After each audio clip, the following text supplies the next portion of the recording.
মৌসুমিস ক্রিয়েশনের সকল বন্ধুবান্ধবদের আরও একবার স্বাগত জানিয়ে আমি মৌসুমি নিয়ে চলে এসেছি আজকে কিভাবে ছানার কেক বানানো যায় তাই আপনাদের সামনে করে দেখাবো। ছানার কেক খুবই সুস্বাদু একটি মিষ্টির রেসিপি। কিভাবে তা সহজেই বাড়িতে বানিয়ে নেওয়া যায় তা আপনাদের সঙ্গে আজকে শেয়ার করছি। তাহলে চলুন বেশি দেরি না করে দেখে নেওয়া যাক কিভাবে আমি রেসিপিটা করছি। প্রথমে এখানে ছানা কেটে নিতে হবে। আমি এখানে 500 দুধের ছানা কেটে নিচ্ছি। আসলে আমার দুধটা ফেটে গেছিল, সেই দুধেরই আমি ছানাটা কাটছি। ফেটে যাওয়া দুধ থেকে যেই ছানাটা বেরোয় সেই ছানা দিয়েও এই রেসিপিটা হয়ে যায়। তাছাড়া এমনি ছানারও এই রেসিপিটা করতে পারেন। এরপর জল ছড়িয়ে ছানাটাকে একটা মিক্সিং জারে আমি নিয়ে নিচ্ছি। অল্প একটু ছানায় জল থাকলে তাতে কোনো অসুবিধা নেই।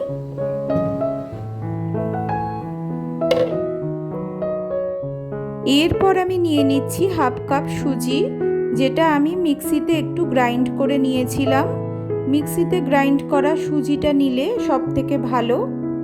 অবশ্যই বন্ধুরা সুজিটা একটু মিক্সিতে গ্রাইন্ড করে নেবেন, তাতে ব্যাটারটা খুব ভালো তৈরি হয়।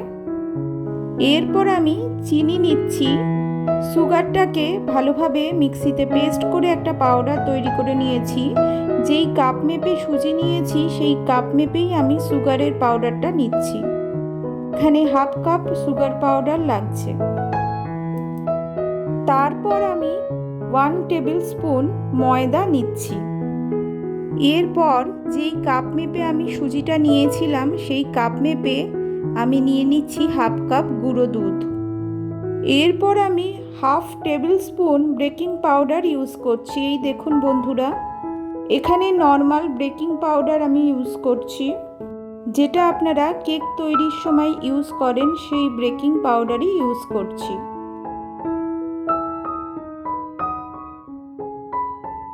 তারপর দিচ্ছি হাফ টিস্পুন বেকিং সোডা।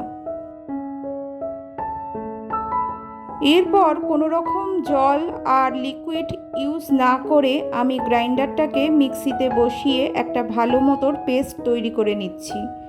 এখানে ছানায় যেটুকু জল ছিল তাতেই আমাদের ভালো মতোর একটা পেস্ট তৈরি হয়ে আসবে। আলাদা করে কোনো দুধ বা জল দেবার প্রয়োজন নেই। তারপর এই রকম একটা কাচের বাউল ইউজ করছি, যেটায় আমি বাটার বা তেল মাখিয়ে রেখেছি। তাতে আমি পুরো ব্যাটারটা দিয়ে দিচ্ছি। অল্প সামান্য ঘি দিয়ে দিচ্ছি ব্যাটারটাতে। ভালোভাবে মিক্স করে নিচ্ছি। এখানে হাফ টিস্পুন আমি ঘি ইউজ করেছি। একটা চামচের সাহায্যে ব্যাটারটাকে ভালোভাবে ফাটিয়ে নিতে হবে। এইভাবে ব্যাটারটার থিকনেস এই রকম হবে বন্ধুরা। এরপর হাতের সাহায্যে অল্প একটু ট্যাপ করে নিচ্ছি, যাতে কোনো রকম এয়ার বাউলস ঢুকে থাকলে বের হয়ে যায়। একটু ট্যাপ করে নিতে হবে এইভাবে। এরপর আপনারা ওভেনে এটাকে ভাপিয়ে নিতে পারেন। আমি আজকে মাইক্রো ওভেনে করছি, খুব তাড়াতাড়ি মাইক্রো ওভেনে হয়ে যায়। প্রথমে প্রিহিট করে নিচ্ছি। মাইক্রো ওভেনটাকে প্রথমে কনভেকশন মোডে প্রিহিট করে নিতে হবে 5-7 মিনিটের জন্য। তারপর আমি কেক বাউলটা বসিয়ে দেব।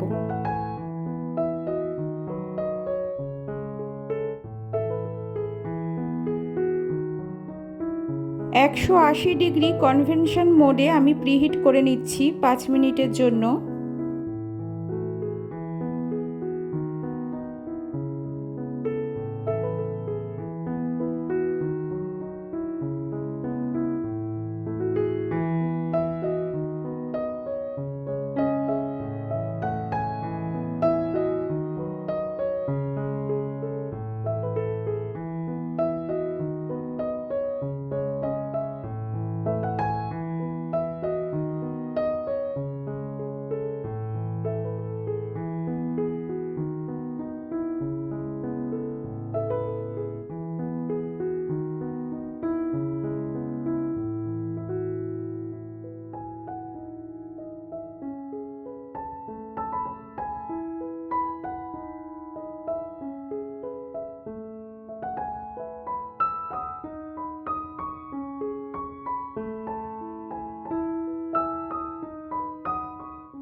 আমার প্রিহিট করা হয়ে গেছে।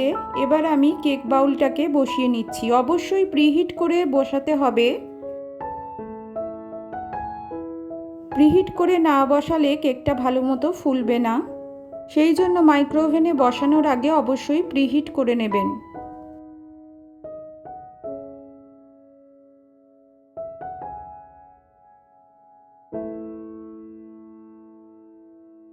কেক বাউলটা বসিয়ে দিয়ে আমি 160 ডিগ্রি কনভেনশন মোড 24 মিনিট সময়ের জন্য মাইক্রোওভেনটাকে স্টার্ট দিচ্ছি।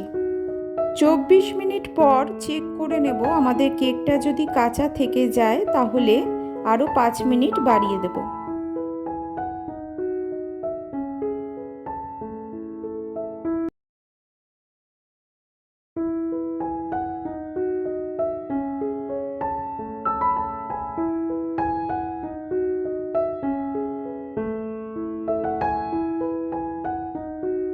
দেখুন বন্ধুরা, কেকটা কত সুন্দরভাবে ফুলে উঠেছে। ছানার কেক এইভাবে খুব সহজেই বাড়িতে বানিয়ে নিতে পারেন।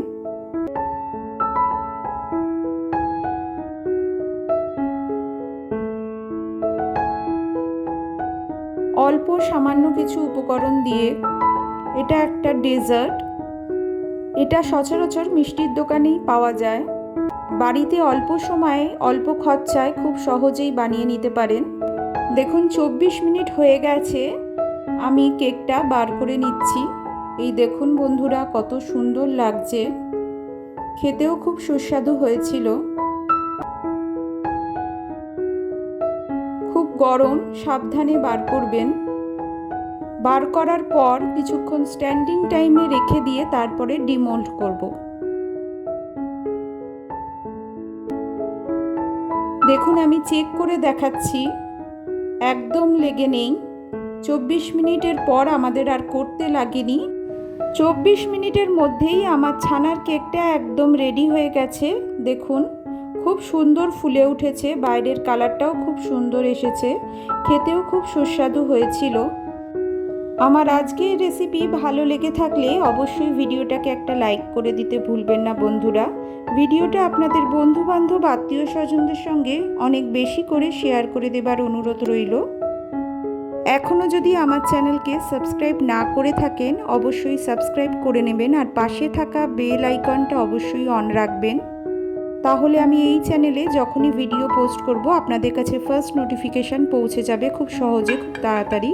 দেখুন আমি ছানার কেকটা একটা ছুরি দিয়ে পিস পিস করে কেটে নিলাম। তাহলে আর দোকান থেকে কিনে নয়, বাড়িতেই এইভাবে ছানার কেক তৈরি করে খাওয়াবেন ও খাবেন। কমেন্টের মাধ্যমে অবশ্যই জানাতে ভুলবেন না বন্ধুরা কেমন লাগলো রেসিপিটা। এই দেখুন বন্ধুরা কত সফট হয়েছে কেকটা, কত জালি ভাব এসেছে, খেতেও খুব সুস্বাদু হয়েছিল। এইভাবে বাড়িতে বানিয়ে রাখতে পারেন।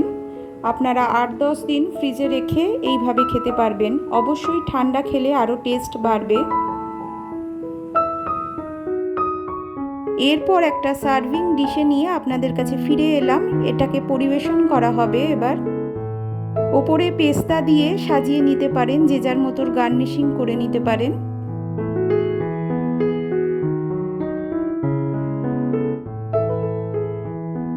বাড়িতে হঠাৎ করে কোনো অতিথি এলেও এই ছানার কেকটা মিষ্টি হিসেবে আপনারা পরিবেশন করতে পারেন। আজকের মতো এখানেই শেষ করছি বন্ধুরা। ভালো থাকবেন, সুস্থ থাকবেন। আবার দেখা হবে অন্য কোনো দিন, অন্য কোনো ভিডিওতে, অন্য কোনো রেসিপির সাথে। বাড়িতে অবশ্যই এইভাবে একবার করে খাওয়ার অনুরোধ রইল। আশা করছি সবার ভালো লাগবে।